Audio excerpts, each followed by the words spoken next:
வணக்கம். Jesus says the kingdom of heaven is within you.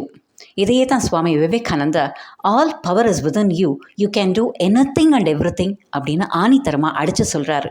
இதை உணர்ந்தவங்க அவரை மாதிரியே கிரேட் பர்சனாலிட்டியாக தானும் உயர்ந்து அடுத்தவங்களையும் உயர்த்துறாங்க.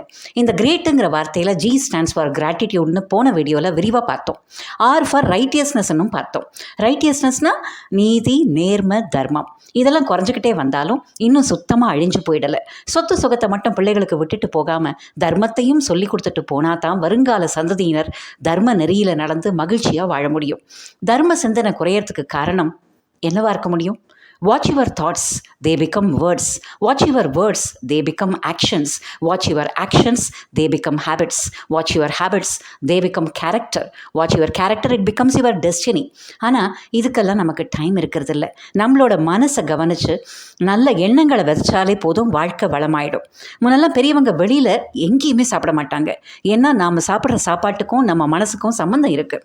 தாயோ தந்தையோ பார்த்து பார்த்து தன் குழந்தைகள் ஆரோக்கியமாக இருக்கணும்னு உயர்ந்த எண்ணங்களோட சமைச்சு அன்போடு பரிமாறும்போது அந்த குடும்பமே கோவிலாக இருந்தது. ஏன்னா உனக்குள்ளே இருக்கிற கடவுள் தான் எனக்குள்ளேயும் இருக்கார், எல்லாருக்குள்ளேயும் இருக்காருன்னு அவங்க உணர்ந்திருந்தாங்க. சாதாரண உணவை கூட பிரசாதமாக மாற்றிட்டாங்க. ஆனால் இன்றைக்கி ஹோட்டல்ஸ்லேயும் ஆர்டர் பண்ணி சாப்பிடும்போதும் இது சாத்தியமே இல்லை. செய்யப்படுற உணவு வியாபார நோக்கத்தோடு செய்யப்படுது. விற்கப்படுற உணவு லாபத்தை முன்னிட்டு விற்கப்படுது. அது சாப்பிட்டா நமக்கு இன்னும் பணம் சேர்க்கணும், தர்மமாவது அதர்மமாவது அப்படின்னு தான் தோணும். இந்த நேரத்தில் அன்னதான சுப்பையா அப்படிங்கிறவரோட வாழ்க்கை தான் நமக்கு ஞாபகத்துக்கு வருது. ஏறக்குறைய 150 வருஷத்துக்கு முன்னாடி வெள்ளையர்கள் ஆண்ட காலத்தில் நடந்த நிகழ்வு இது. திருச்சி கொள்ளிட வடக்கரையில் ஆங்கரைங்கிற ஒரு கிராமம். அதில் வாழ்ந்தவர் தான் சுப்பையா. பரம்பரை பணக்காரர், தர்ம சிந்தனை அதிகமாக உள்ளவர், ஏழைகள் மேலே அத்தனை அன்பு கொண்டவர். அவரோட ஒட்டுமொத்த குடும்பமுமே தர்ம நெறியில் வாழ்ந்தது. காலையிலிருந்து ராத்திரி வரைக்கும் வர்றவங்க எல்லாருக்கும் அன்னதானம். திருச்சியை சுற்றி நிறைய கோவில்கள் இருக்குன்னு நமக்கு தெரியும். அத்தனை வழிப்போக்கர்களும் அவர் வீட்டில் தான் வயிறார சாப்பிட்டாங்க. அவரோட அண்ணன், தம்பி, மனைவி, பசங்க எல்லாருமே இதை ஒரு பெரிய தெய்வ காரியமாகவே நினச்சி சந்தோஷமாக செஞ்சாங்க. தன்னோட எல்லா சொத்தையுமே இதற்காகவே பயன்படுத்தினார் அந்த சுப்பையா. பிரிட்டிஷ் கவர்மெண்ட்டுக்கு அவர் வரியும் கட்டிக்கிட்டு இருந்தார். ஒரு காலகட்டத்தில் மழை இல்லை, ஆறுகள் வறண்டு போச்சு, பஞ்சம் வந்துடுச்சு. இருக்கிற செல்வம்லாம் கரைஞ்சே போச்சு.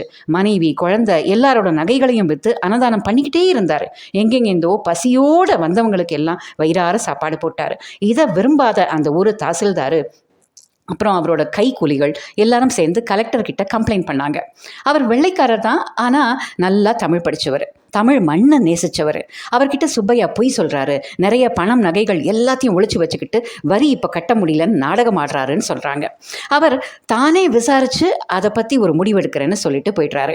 மறுநாள் சுப்பையாவை தன்னை வந்து பார்க்குற மாதிரி ஆர்டரும் போட்டுடுறாரு. அன்னைக்கு ராத்திரி சுப்பையா வீட்டில் எல்லாரும் தூங்கியாச்சு. சுப்பையா மட்டும் தூங்காமல் முடிச்சுக்கிட்டு இருக்காரு. யாரோ கதவை தட்டுற மாதிரி இருந்தது. சுப்பையா போய் கதவை திறந்து பார்க்குறாரு. யாரோ போர்வையால் தன்னை முழுக்க மூடிக்கிட்டு ஐயா பசிக்குதுன்னு சொல்கிறாரு. இவர் கிடுகிடுன்னு அடுப்பாங்கரைக்கு ஓடி போய் சாதம், குழம்பு, காய் எல்லாத்தையும் வர மரக்காலில் வச்சு கொடுக்குறாரு. போய் நல்லா சாப்பிடு, முடிஞ்சால் அந்த மரக்காலை திருப்பி கொடு, இல்லைன்னா நீயே வச்சுக்கோ அப்படின்னு சொல்லி அனுப்புகிறாரு. மறுநாள் கலெக்டரை பார்க்க போகிறாரு. கலெக்டர் அவரை விசாரிக்கிறாரு. நிறைய பேர் பசியால் துடிக்கிறதுனால அரசுக்கு இப்போ வட்டி கட்ட முடியல, மன்னிச்சிடுங்க அப்படின்னு இவர் சொல்கிறாரு.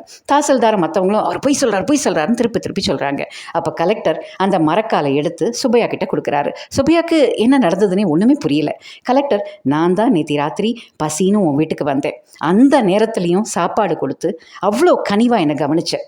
இப்போது உன்னை பற்றி எனக்கு நல்லா புரிஞ்சுக்க முடிஞ்சது.